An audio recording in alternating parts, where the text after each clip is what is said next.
Hi, hello. If you don't know me, my name is Alina and I'm a certified personal trainer, and I post health and fitness and all the things on Instagram at Alina_. I am making this video today with a good friend of mine, Maham. We're going to be talking about Ramadan and specifically tips for working out and everything like that during this month. For this video, we want to just focus on some tips that we've really found helpful for us to keep activity and exercise as part of Ramadan. I do want to say that it is not the focus of the month for either of us. We do understand that this is a month for spiritual and emotional and mental well-being, and to just focus on that. For me personally, taking care of my body and making sure that I'm respecting my body, just treating it well, is a part of my faith too, because I consider it a gift from God that I should take care of. Without further ado, I'm going to share my 3 tips for keeping active during this month, and then Maham will share hers.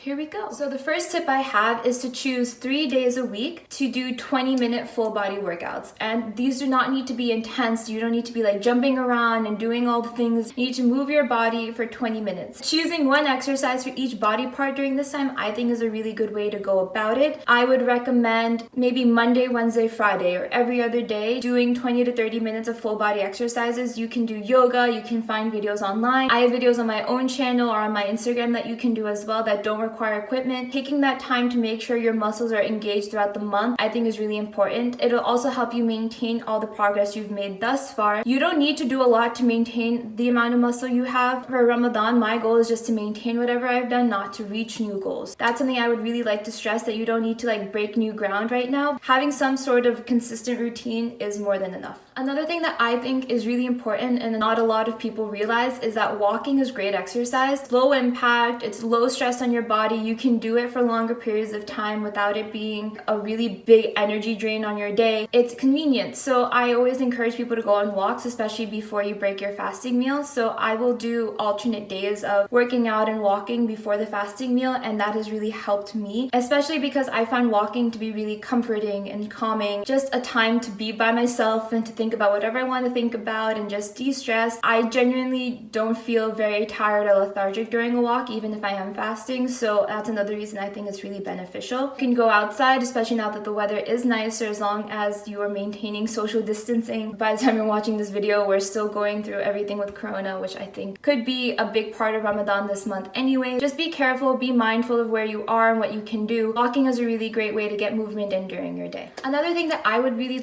recommend, and something that I really want to try to do more of this month, is yoga. So yoga is really cool because it's low to no impact. Your joints are not affected. You aren't jumping around a lot, but you work so many muscles at a given time and stretch your body a lot. Following along with YouTube videos on yoga or Pilates is a really good way to kind of get in movement as well, especially some stretching. We sit around all day and lie down or do everything if we're working from home still, or if just generally we don't move as much during this time, if you are still working in an office or anything like that. I think it's really important to maintain some type of stretching, or I'm really bad at keeping up with my stretching, so I imagine some other people are too. And searching for yoga routines and maybe even Pilates routines online, I think, is a really good way to try and, make sure you can still touch your toes if you can by the end of this month.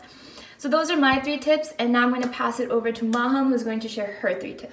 Thank you so much for that sweet introduction, Alina. Like Alina said, my name is Maham, also known as Malakai Maham, here on YouTube and on Instagram. I am a Pakistani immigrant woman that lives in California. I am a woman of color who is an educated consumer. I like to make videos for other women of color to educate them on what I'm doing with my time and with my money and with my presence.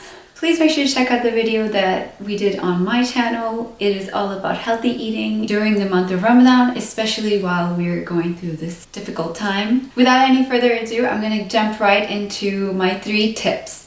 My number 1 tip is to move your body after suhoor. It can be minimal movement. It can be a walk outside. It can be yoga. It can be a inside the house type of a movement. It doesn't have to be a lot of movement. It's super important that after you eat a ton of food that you're moving your body to start getting all your juices flowing through your body. My tip number 2 is Try stretching at least one time a day. Most of you guys that are watching are probably not Muslim, but for those of you who are Muslim, this is specifically for you. Try to do your prayer at least one time during the day, even if you can't do all 5 prayers. Let's say you do suhoor prayer and then you do the iftar prayer. Try to do a prayer in between and try to feel how you're standing through that moving meditation if you do decide to pray between those 2 times. I highly recommend that you should. If you're not Muslim and you're just practicing fasting in general, I recommend stretching one time throughout the day, maybe like a 10-minute yoga practice. Just make sure to stretch at least one time a day because it will keep you grounded. My last tip for you during Ramadan is to do some sort of mental health fitness. If you're Muslim, I recommend doing some sort of prayer, some sort of ritual that you're doing on the days when you're not praying. Think about doing some sort of meditation, a guided meditation, a silent meditation where you sit with yourself in silence, or you do some breathing exercises, or you do some breathing meditations or breathing yoga or something like that. I would highly recommend to focus on your spirit during Ramadan because yes, it's a toll on your body. Your body is so connected with your mind. We need to figure out the difference between our body, mind, and our soul. I think Ramadan can really help you connect with your soul. Mental health is really important during Ramadan and also during self-isolation times for coronavirus. That's it for me. Those are all of my tips. Please make sure to check out my other social media platforms as I'm very active on my Instagram. I constantly update my stories. Check me out over there. Back to you, Alina. Thank you so much, Maham. And that's it for this video. Thank you so much for watching. I hope you found some value out of it and some of these tips are helpful for you. If you do have any questions or anything like that, please leave them down below. And please don't forget to subscribe to Maham's channel. She's absolutely amazing. And check out our video on diet and eating well during Ramadan on her channel. It'll be there. I can't wait to see you guys for the next video. And bye.